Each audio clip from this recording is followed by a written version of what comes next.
আসসালামু আলাইকুম। প্রিয় বন্ধুরা, আমার হাতে একটা রাইস কুকার দেখতে পাচ্ছেন। এই রাইস কুকারটা দেখেন কয়েলটা এমনভাবে গলে গিয়েছে এবং ড্যামেজ হয়ে গিয়েছে। তো এটা কী জন্য গেল আর রাইস কুকারের কয়েল কী জন্য নষ্ট হয় সেটা একটু আমি আপনাদেরকে বলি।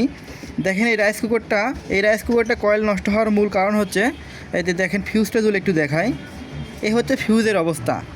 এখানে কোনো এক টেকনিশিয়ান ভাই ফিউজের জায়গায় এখানে শর্ট করে দিয়েছে, কিন্তু এটা কিন্তু সঠিক নিয়ম না। এই ফিউজটা যদি অরিজিনাল যদি ফিউজ লাগাতো তাহলে এই কয়েলটা কখনো ড্যামেজ হতো না। কয়েল ড্যামেজ হওয়ার আগে ফিউজ কেটে যেত। তো এই ফিউজটার কারণেই মূলত কয়েলটা ড্যামেজ হয়ে গিয়েছে।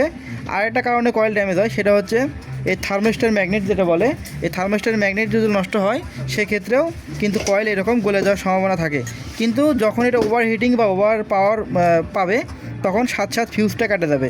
কিন্তু ফিউজের এই জায়গায় যদি আপনারা শর্ট করে দেন সেক্ষেত্রে কখনোই ফিউজটা কাটবে না এবং কয়েলটি ড্যামেজ হয়ে যাবে, আপনার শখের রাইস কুকারটিও নষ্ট হয়ে যাবে।